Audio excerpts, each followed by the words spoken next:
کتنے افسوس کی بات ہے، اور یہ پہلی دفعہ نہیں ہوا، ماضی کے اندر اگر دیکھا جائے تو آئی ایم ایف کی ڈیل کو سابوٹاج کرنے کا پروگرام، ملک کی معیشت کو ناقابل تلافی نقصان پہنچانے کا پروگرام، آئی ایم ایف کو خط لکھنے کی جو ان کی کوشش تھی، آپ کو یاد ہوگا کہ اس وقت کے وزیر خزانہ شوکت ترین صاحب نے 2 صوبائی وزرائے خزانہ کو فون کیا کہ ہمیں آئی ایم ایف کو خط لکھنا ہے اور کہنا ہے کہ یہ جو آئی ایم ایف پاکستان کو پروگرام دینے جا رہا ہے یہ نہ دیا جائے اور یہ معاہدہ پاکستان کے ساتھ نہ کیا جائے۔ یہ بانی چیئرمین پی ٹی آئی کی کوشش یہ تھی کہ یہ ملک خدا نہ خواستہ ڈیفالٹ کر جائے، یہاں پہ باہر سے ایئر لائنیں آنا بند ہو جائیں، یہاں پہ لوگ بینکوں کے باہر قطاروں میں لگے ہوں اپنے پیسے نکلوانے کے لیے، باہر سے انویسٹمنٹ آنا بند ہو جائے، معیشت مکمل طور پہ بیٹھ جائے، اور پھر بانی چیئرمین پی ٹی آئی یہ کہہ سکے کہ دیکھیں میں کہتا تھا ملک ڈیفالٹ ہو جائے گا، انہوں نے ملک کو ڈیفالٹ کر دیا۔ یہ تو اللہ تعالیٰ کا کرم ہے کہ شہباز شریف صاحب نے ذاتی دلچسپی لے کے آئی ایم ایف کے ساتھ مذاکرات کیا اور آئی ایم ایف کے معاہدہ طے کیا تو ملک ڈیفالٹ سے بچ گیا، ورنہ انہوں نے کوئی کسر نہیں چھوڑی تھی۔ آئی ایم ایف کو خط انہوں نے تب بھی لکھا، اب دوبارہ ان کے ترجمان رؤف حسن صاحب نے اس دن کہا کہ جی ہمیں جیل سے یہ ہدایت آئی ہے کہ آپ آئی ایم ایف کو خط لکھیں کہ وہ پاکستان کے ساتھ پروگرام کو آگے نہ بڑھائے، اور آپ سے پوچھ کون رہا ہے اور آپ کس حیثیت میں یہ خط لکھ رہے تھے؟ آپ کرپشن کے چارجز میں آپ کو عدالتوں نے سزا دی ہے جس کی قید کی سزا آپ کاٹ رہے ہیں، اور دیکھیے ریاست پاکستان اور قومی مفاد کا تحفظ یہ ہماری اولین ذمہ داری ہے۔ معیشت کو ٹھیک کرنے کے لیے جو حکمت عملی ہے، جو اقدامات ہیں وہ لیے جا رہے ہیں، اور وزیر اعظم صاحب دن میں 3 سے 4 میٹنگ صرف معیشت کے اوپر کرتے ہیں، اور ان کی تمام تر توجہ مرکوز ہے کہ ہم اس ملک کو ترقی کی شارہ پہ گامزن کریں، ہم اس ملک کی عوام کے مسائل کو حل کریں، ان کی فلاح و بہبود کے لیے کام کریں، مہنگائی بے روزگاری کا خاتمہ کریں۔ اور ایک طرف ایک سیاسی جماعت ہے جس کو اپنے آپ سے آگے کچھ نظر نہیں آتا، نہ قومی مفاد نظر آتا ہے، نہ ان کو پاکستان کی سالمیت کی کوئی پرواہ ہے، نہ ان کو غرض ہے معیشت کی بحالی کے ساتھ۔ وزیر اعظم صاحب نے تو میثاق مفاہمت کی بات کی تھی، تو یہ اب نیا ڈھونگ رچایا جا رہا ہے کہ یورپین یونین کو کہا جائے کہ پاکستان کا جی ایس پی پلس سٹیٹس واپس لے لیں۔ اب پاکستان کا جی ایس پی پلس سٹیٹس ہے تو ہماری ایکسپورٹس میں اضافہ ہوگا، پاکستان کا جی ایس پی پلس سٹیٹس ہے تو زر مبادلہ آئے گا، پاکستان کا جی ایس پی پلس سٹیٹس ہے تو روپیہ مستحکم ہوگا، مہنگائی میں کمی آئے گی، روزگار کے مواقع ملیں گے۔ تو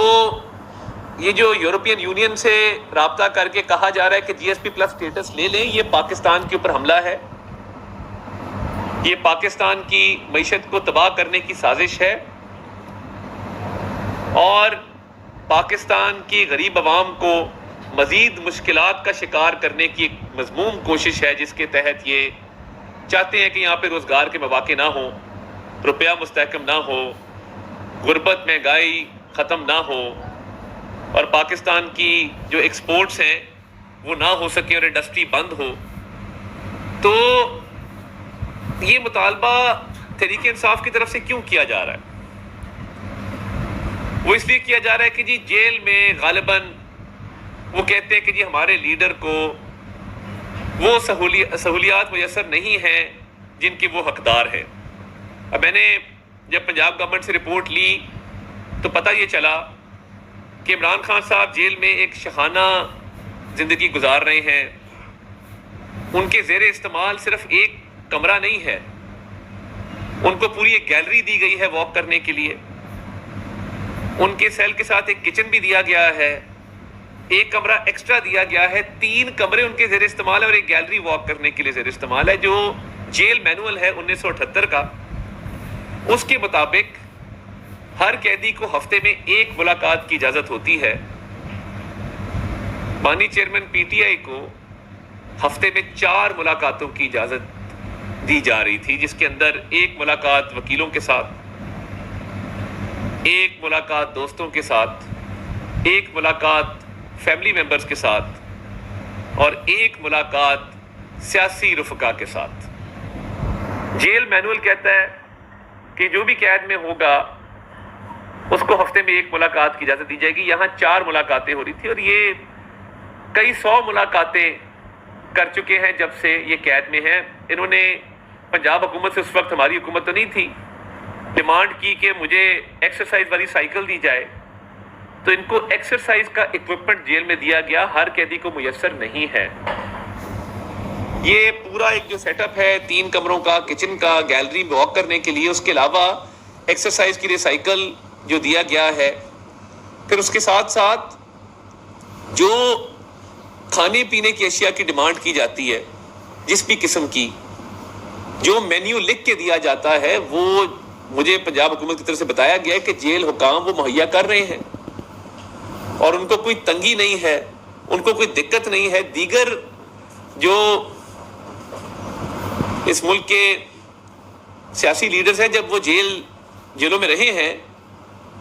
تو جیل مینول کی ہی ان کو، جیل مینول کے تحت ہی ان کو تمام سہولیات دی جاتی تھیں۔ تو یہ افسوسناک ہے کہ آپ اس ملک کی معیشت کو نقصان پہنچا رہے ہیں جھوٹ پر مبنی ایک کیمپین کے ذریعے۔ اور دیکھیے، جھوٹ جو ہوتا ہے نا، وہ سامنے آ جاتا ہے، پتہ لگ جاتا ہے کہ غلط بیانی کی جا رہی ہے،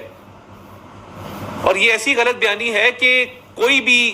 یہ چیک کروا سکتے ہیں آپ جیل سے کہ کیا سہولیات دی جا رہی ہیں۔ یہ جو 2 ہفتے کا ایک بین ملاقاتوں پہ لگایا گیا، یہ صرف ایک جیل کی حد تک نہیں ہے۔ کچھ رپورٹس موصول ہوئی تھیں تخریب کاری کے حوالے سے، سیکیورٹی خدشات کے حوالے سے، جس کے تحت اڈیالہ جیل، میاں والی جیل، ڈیرہ غازی خان جیل، ان 3 جیلوں کا سیکیورٹی آڈٹ کیا جا رہا ہے۔ اور یہ صرف اڈیالہ تک محدود نہیں ہے، کیونکہ جب سیکیورٹی خدشات کا اظہار کیا جائے تو یہ بھی لازم ہوتا ہے کہ اس میں ڈیو ڈیلیجنس ہو، آپ احتیاطی تدابیروں کو اپنائیں۔ تو میرے پاس جو صوبائی حکومت کی طرف سے رپورٹ آئی ہے، میں اس کے تحت آپ کو وثوق سے بتا سکتا ہوں کہ یہ 3 جیلوں کا آڈٹ ہو رہا ہے، جس میں ڈیرہ غازی خان ہے، میاں والی ہے، اڈیالہ ہے۔ اور اتنی سی بات پہ یورپین یونین کو یہ کہنا کہ آپ G S P plus status withdraw کر لیں، اس ملک کی سالمیت کے خلاف یہ سازش ہے، اس ملک کی معیشت کے خلاف یہ سازش ہے، اس ملک کو نقصان پہنچانے کی کوشش ہے۔ یہ وہی لوگ ہیں جنہوں نے 9 مئی کے حملے کیے، شہداء کی یادگاروں کی بے حرمتی کی، مسمار کیا، قائد اعظم کا لاہور میں گھر جلا دیا، اور پرواہ نہیں کی جس کا پوری دنیا میں کیا میسج جائے گا۔ آپ آئی ایم ایف کو کہتے ہیں پاکستان کو امداد نہ دے اپنے سیاسی مفاد کی خاطر، ہم تو کہتے ہیں مل کے اس ملک کو آگے لے کے چلیں۔ یہ حکومت کا بھی کام ہے، اپوزیشن کا بھی کام ہے، مگر آپ اگر ایسی سازش اس ملک کے خلاف کرتے رہیں گے جیسے آپ نے سائفر کی سازش کی تھی اور اس ملک کے بین الاقوامی سطح پہ تعلقات کو خراب کرنے کی کوشش کی، اور وہ جھوٹ نکلا بعد میں، آپ نے سائفر لہرایا اور بعد میں کہا جی یہ تو سائفر ہی نہیں تھا، میں تو ایک سیاسی بیان دے رہا تھا، الزام تو آپ نے لگا دیا۔ یہ بڑا افسوسناک ہے کہ آپ سیاسی بیانات دیتے ہیں، سیاسی مفاد کو آگے رکھتے ہیں اور ملکی مفاد کی پرواہ نہیں کرتے۔ تو انشاءاللہ تعالیٰ پاکستان کا جی ایس پی پلس اسٹیٹس قائم رہے گا، قائم و دائم رہے گا۔ اس ملک میں جو ایس آئی ایف سی کے تحت انیشیٹو لیے جا رہے ہیں اور معیشت کی بحالی کے لیے جو ایس آئی ایف سی کام کر رہا ہے، وہ مثالی کام ہے، اور بڑی توجہ کے ساتھ، بڑی سنجیدگی کے ساتھ وہ کام ہو رہا ہے۔ تو یہ صرف معیشت کو نقصان پہنچانا چاہتے ہیں، اور ایک جھوٹ پہ مبنی کیمپین کے تحت، یہ سفید جھوٹ ہے یہ بے بنیاد بات ہے کہ جی جیل میں سہولیات نہیں دی جا رہی اور اس بنیاد پہ پاکستان کا GSP پلس سٹیٹس وڈرا کر لیا جائے. یہ گھنونی سازش ہے اس ملک کے خلاف. ایسی سہولیات پاکستان میں کسی قیدی کو میسر نہیں جو بانی چیئرمین PTI کو میسر ہیں. میں نے وہ سہولیات آپ کو گنائی ہیں. ہفتے میں 4 ملاقاتوں سے لے کے جو کہ جیل مینول کی خلاف ورزی ہے، سائیکل ایکسرسائز والی سے لے کے ایک بہت بڑا جیل کا حصہ ان کے زیر استعمال ہے. تو اگر سیکیورٹی آڈٹ پنجاب حکومت 2-3 جیلوں کا کر رہی ہے تو آپ کو صبر سے کام لینا چاہیے. آپ کو عدالتی فیصلوں کے تحت آپ جیل گئے ہیں. آپ کو توشہ خانہ کا الیکشن کمیشن کا کیس، اس میں سزا ہوئی. آپ کو نیب کا جو توشہ خانہ کا ہار والا کیس تھا اس میں سزا ہوئی. آپ کو سائفر کے کیس میں سزا ہوئی، دیگر کیسز میں سزا ہوئی. اس کا ایک عدالتی پروسیس ہے. عدلیہ اس ملک میں آزاد ہیں اور آپ چاہیں تو آپ عدالتوں سے رجوع کریں. مزید سہولیات اگر آپ جیل مینول سے ہٹ کے جو آپ کو سہولیات دی جا رہی ہیں، آپ مزید سہولیات چاہتے ہیں، آپ عدالتوں سے رجوع کریں. آپ کو اپنی سزا دیے جانے پہ اعتراض ہے، عدالتیں موجود ہیں، آپ اپیلیں کریں. آپ اپیل دائر کر سکتے ہیں، آپ کو کسی نے نہیں روکا. ایک عدالتی پروسیس ہے، ایک قانونی پروسیس ہے جس نے فالو ہونا ہے. تو میں سمجھتا ہوں کہ کوئی سہولیات ایسی نہیں روکی گئیں کہ جس کی بنیاد پہ آپ نے اس ملک کی معیشت پہ حملہ کر دیا اور آپ اس حد تک چلے گئے ہیں کہ آپ پاکستان کا GSP پلس سٹیٹس ریووک کرنا چاہتے ہیں. جو سہولیات مل رہی ہیں وہ منفرد ہیں، وہ انوکھی ہیں، وہ کسی اور قیدی کو بھی اثر نہیں ہیں. اور میں نہیں سمجھتا کہ کوئی ایسی جیل میں خدا نخواستہ کوئی تنگی ہے، جتنی رپورٹس میں نے دیکھی ہیں، کہ آپ اس پہ اتنا واویلا کر دیں کہ آپ پاکستان کی معیشت پہ حملہ آور ہو جائیں. اس کی ہرگز اجازت نہیں دی جائے گی